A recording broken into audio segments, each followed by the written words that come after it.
Hi, my name is Chris and this is Battle Nonsense. Today I finally have an in-depth netcode analysis of Battlefield 5 for you, and I'm also able to provide some insight into the time to death issue or why players feel that they die too fast. The fact that you cannot rent your own Battlefield 5 server and that players are unable to switch teams made it impossible for me to do a netcode analysis for this game, as my test players constantly got killed no matter where I tried to do my tests on the various maps. But thanks to Florian Levien and many other set guys who really want to get those issues fixed that Battlefield 5 is suffering from right now, I got the chance to do a quite insane number of tests over 3 days, including a really big test where, with the help of the Battlefield community, we filled the server with 64 players to see how that would affect my test cases. So let's begin by taking a look at the servers. The PC servers of Battlefield 5 run at a tick rate of 60Hz in all game modes, while the console servers run at 30Hz. DICE is looking into increasing the tick rate on console for smaller game modes, but I could sadly not get them to tell me if players can expect more than 30Hz in game modes where you have 64 players on a server. Another thing that I'd really like to see happen on console is that, just like in Fortnite, the console player base does not get split between Xbox and PlayStation anymore, which would mean that matchmaking times get a lot shorter. Speaking about that, many players wonder why it can sometimes take quite a long time to get into a match. Reason behind this is that the matchmaker looks for a server where players mostly match your skill. And it tries to get you on a server where the match is about to begin, rather than place you on a server where the round is nearly over. As you can imagine, this gets trickier the more friends you want to join a server with. Here it is also important to know that using the server browser to join a server isn't something that you are meant to do in Battlefield 5, because the matchmaker spawns and kills game server instances on demand. This is why you will hardly find any empty or half-full servers inside the server browser. Currently, Battlefield 5 uses Amazon's AWS cloud service to provide game servers in Europe, Asia, Oceania, North as well as South America. In addition to AWS, DICE also uses i3D to provide servers in regions where Amazon does not have any data centers yet. During my tests, I've seen i3D host Battlefield 5 servers in Dubai and Johannesburg in South Africa. Now, when I do a netcode analysis for a multiplayer game, then I usually must complain about missing network performance icons, the scoreboard not showing ping values, the lack of a network graph, and that players get hit far behind cover even when they have a low ping to the game server. Like Battlefield 4 and Battlefield 1, Battlefield 5 has network performance icons, which will show up when you have a too high ping, an unstable ping, which is much more of an issue than a high but stable ping, packet loss, which means that some of the data packets disappear between the server and your client, or when your frame rate drops below the tick rate of the server, which will also reduce the rate at which you get data from the server, but more about that in a minute. There is also an icon that will show up when the server has a performance issue, which you will usually see at the end of the round, but that is normal and no reason to be concerned about. These icons also come in different colors, where orange means that it's really bad and your experience will suffer a lot as a result. When you go to the advanced gameplay options, then you can also enable the network graph, which provides a ton of information that can be used to find out why you are experiencing a certain issue. In here you can find out the tick rate that the server is running at, as well as the server tick time, which is driving the network performance icon. If you watched my Netcode 101 video, then you know that it's not only important that the game server runs at a high tick rate, it is also important that it finishes a tick as fast as possible. At a tick rate of 60Hz, there are 16.66 milliseconds between two simulation steps. At the start of a tick, the server will process the data it received, run its simulation, and then send an answer to all the game clients. The faster it finishes a tick, the sooner the clients get an answer, which means less delay. The server tick time tells us how long the server needs to finish a tick, and at a tick rate of 60Hz, it must stay below 16 milliseconds or otherwise the server will not be able to do 60 simulations per second. Then we have latency. This value here can differ from your ping to the game server, as it is based on the game data that is sent and received between the game client and the game server.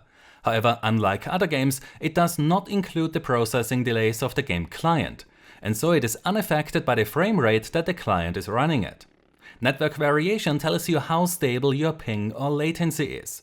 When your ping is constantly changing, then this is a lot worse than a high but stable ping, as the server must constantly readjust to your ever-changing latency. The packet loss value is a combination of inbound and outbound packet loss. I'd really wish that DICE would again provide separate values for these, as that would be very useful when you try to debug a connection issue. Then we have the extrapolation offset, which does not drive any performance icon. This value tells us how much the simulation of the client differs from the simulation done by the server. At 30 Hz, you are fine as long as this value stays below 40 milliseconds, while at 60 Hz, the limit is 20 milliseconds. Higher values are not good, but what is really bad is when you see negative numbers here. What can cause bad values are stability problems with your internet connection, like a high network variation value, which can be the result of a bandwidth issue caused by network congestion or buffer bloat.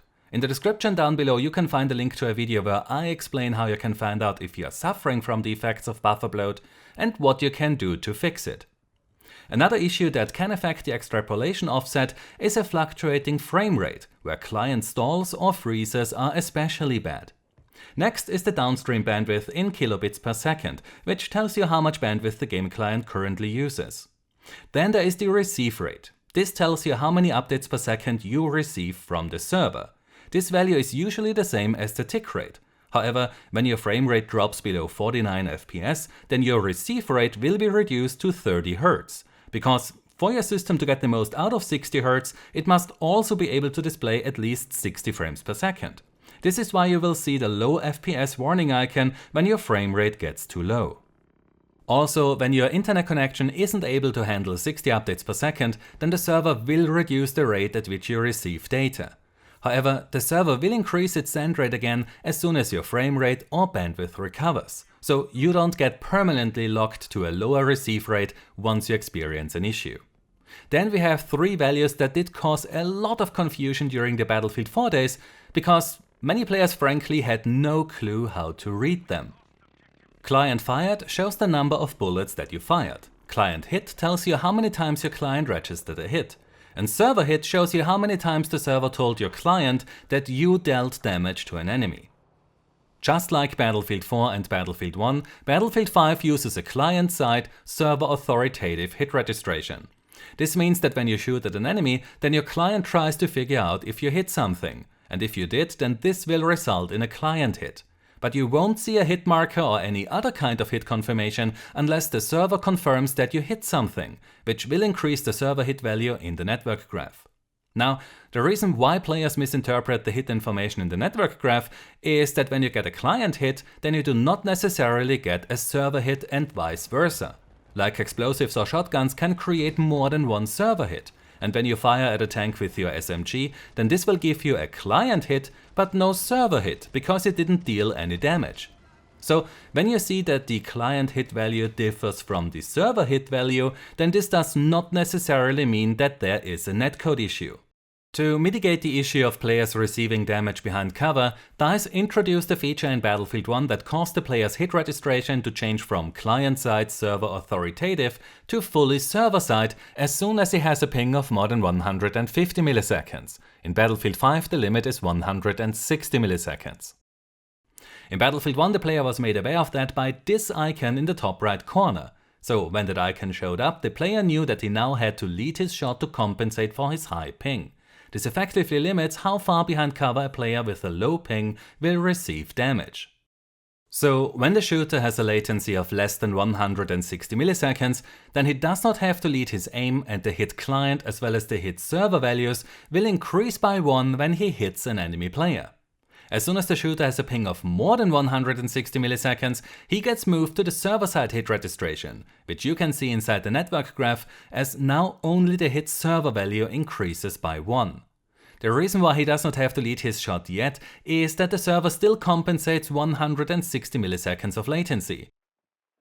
Once the shooter has a ping of 340 milliseconds, he must lead his shot to compensate for those additional 180 milliseconds, not for the entire 340 milliseconds. Now, in Battlefield 5 we have several issues. Number 1, the aim lead indicator does not show up in the top right corner. And number 2, at a latency of 230 milliseconds, the shooter does not have to lead his aim at all, as you can see in this example here, which is not good. Now, in my opinion, players should already get moved to the server-side hit registration when they have a latency of more than 120 milliseconds to properly mitigate the issue of receiving damage far behind cover. Another thing that I would like to show you is the issue where you receive damage from a player after you killed that player. In this example here, we have one player with a latency of 17 milliseconds and another with 450 milliseconds, just to show you how bad things can get in Battlefield 5. In this test, I pressed the left mouse button of both players at the same time, which means that the shot fired by the 17 milliseconds player arrived at the server long before the shot fired by the 450 milliseconds player. So even though the server knows that there is a major time difference between these two players, it still applies the damage to the 17 milliseconds player. Now, you can make the argument that the shots were fired at the same time and thus it's fair to have both shots deal damage. And I do agree with that, except that in this case here the damage arrives with such a long delay that it doesn't make sense anymore to apply that damage, as it creates the impression that the game is broken. What you can also see in this clip here is that the damage indicator can't always be trusted, as it points in the wrong direction. This is a very bad bug, as you will end up looking in the wrong direction when you get shot at. Other things that I noticed during my tests are that players can sometimes be stuck in the gunfire animation, weapon models are sometimes missing parts, and tracers can do very strange things. Now let's talk about the time to kill and the time to death. The TTK, or time to kill, is the time that you need to kill an enemy player. So the time between firing your gun and receiving the kill hit marker or the kill confirmation. The TTD, or time to death, on the other hand, is the time between receiving the first and the last shot, which reduced your health to 0. Now, why do many players feel that they die too fast? When this happens to me, then I always look at my recorded gameplay footage, and 9 out of 10 times I will find out that I wasn't at 100% health, which is why I died so fast. Or I see that there was a second enemy who also shot at me. It can also happen that the first shot hit my head, and so it took very few additional shots to my body to take me down. When this happens, then you won't see the headshot icon inside the kill card, as that only shows up when you get killed by a headshot. In my opinion, the kill card is the single most useless and confusing element in this game. DICE must replace it with a proper damage log, like I showed in my design concept, which will fully explain how you just died and so prevent a lot of confusion and frustration among players. In the description down below you can find a link to a video where I explain in detail how this could work. So the fact that the game does a very poor job at explaining how you got killed is a big factor behind why players feel that they die a lot faster than they can kill other players. But there is more to that. So to test the time to kill and the time to death, I ensured that the shooter had just enough rounds in his magazine to kill another player. Then I had him fire at that player from the same distance at full auto over and over and over again, using different guns and different network conditions when the server was empty and then again when the server was full. So as I said, the TTK as perceived by the shooter is the time between the gunfire and the kill hit marker showing up on his monitor. Now here's the thing that most players don't seem to understand. The hit marker only shows up after the server confirmed that you hit that player. So if you play at a ping of 16 milliseconds, then the delay between firing your gun and having the first hit marker show up on your monitor will be shorter than when you play at a ping of 75 milliseconds. So the TTK, or time to kill, will always feel longer than the time to death, because the perceived time to kill is affected by your ping to the server. That said, when I measured the delay between firing my gun and the first hit marker, I noticed that this delay is not only a bit too long, it is also inconsistent. I'm sure that DICE can bring that delay down by further optimizing the netcode, as well as the rendering of the user interface, where they should really think about how much delay is caused by that fade-in effect of the animation used for the damage text and the icons. So the delay between the gunfire and the first hit marker could be shorter and more consistent. And the time to kill as perceived by the shooter is affected by his ping to the server. Now let's compare the time to death to the time between the first hit marker and the kill hit marker or the kill confirmation. Here we can now clearly see that under ideal network conditions, these are an almost perfect match.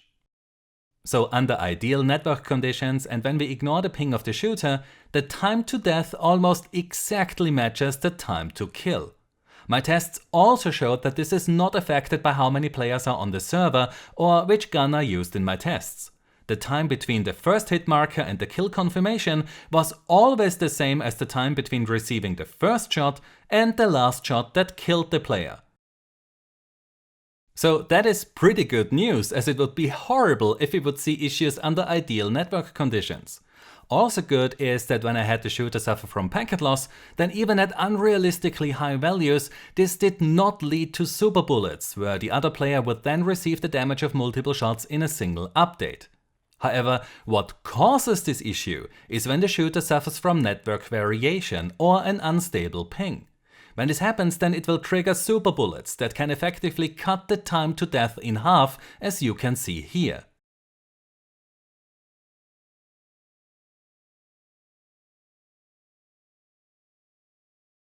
So players who have internet connection issues cause that you receive damage behind cover, that you receive damage from a player after you killed him, and that your time to death might be unusually short, which is unacceptable. That said, it is not always the fault of the player who shot you. When the player on their receiving end suffers from packet loss or network variation, then both can also cause these issues, even when these network issues are so minor that they do not trigger the network performance icons. This means that should you suffer from, in example, constant packet loss of less than 2%, then you will not get a warning icon. But should a packet containing damage not reach your client, then the server will send that damage again. And so you might get the damage of multiple hits in one update because you suffer from minor packet loss. That is just the nature of playing games over the internet, but I think that maybe DICE should adjust the values that trigger the network performance icons, as in Battlefield 1 you did get a yellow packet loss indicator as soon as you lost more than 1% of the packets, where now in Battlefield 5 you must lose 2% or more to get the icon. So this is what I could find out about the time to kill and the time to death in my tests, which were done when the server was empty, as well as when there were 64 players on the server. That said, I suspect that there are also other issues hidden inside the code which can cause that you die too quickly, but these did not surface in my tests. So that is something that the developers at DICE must keep in mind and investigate as well. Now, before we jump to the results of my network delay tests, let's quickly take a look at how much bandwidth you need to play Battlefield 5 at 60 Hz on a 64-player server. As you can see here, Battlefield 5 needs a fair amount of up and downstream bandwidth. But if your internet connection could handle Battlefield 1, then Battlefield 5 will work just fine. Now, how much lag are two players affected by when they play Battlefield 5 on the same server at the same ping? When I tested Battlefield 1 on a full 64-player server and at a player ping of 25 milliseconds, I measured an average damage delay of 52 milliseconds, an average gunfire delay of 60 milliseconds, and an average player movement delay of 65 milliseconds. When I did my test in Battlefield 5, both of my test players had a ping of 16 milliseconds, so 9 milliseconds less than when I tested Battlefield 1. So I expected that the results from my first network delay tests would be a lot shorter, because they were done at lower pings and while the server was empty. Sadly, this was not the case, which foreshadowed what would happen once there were 64 players on the server. So, compared to the results from Battlefield 1, which I also tested while there were 64 players on the server, the network performance is indeed worse in Battlefield 5, which contributes to many of the issues like the delayed hit registration, receiving damage from players after you killed them, receiving damage behind cover, and that the delay between firing your gun and receiving the first hit marker is too long. This means that DICE must optimize the server and game client of Battlefield 5 as soon as possible, as these tests show that the netcode did in fact get worse during the development of Battlefield 5. So last week I already shared the results of my tests with DICE, and they are eager to get these and many more issues fixed as soon as possible. But I think that this should be obvious, as they invited me to do these tests. Now, we must wait and see how fast they can implement performance optimizations and fixes for the netcode, speed up the user interface so that there is less delay for the hit marker and the damage texts, as well as improve how the game explains to the player how he just died, where I really hope that we will see something along the lines of my damage log design concept. So, as always, keep an eye on my channel, as I will keep you up to date on the changes that the developers are working on.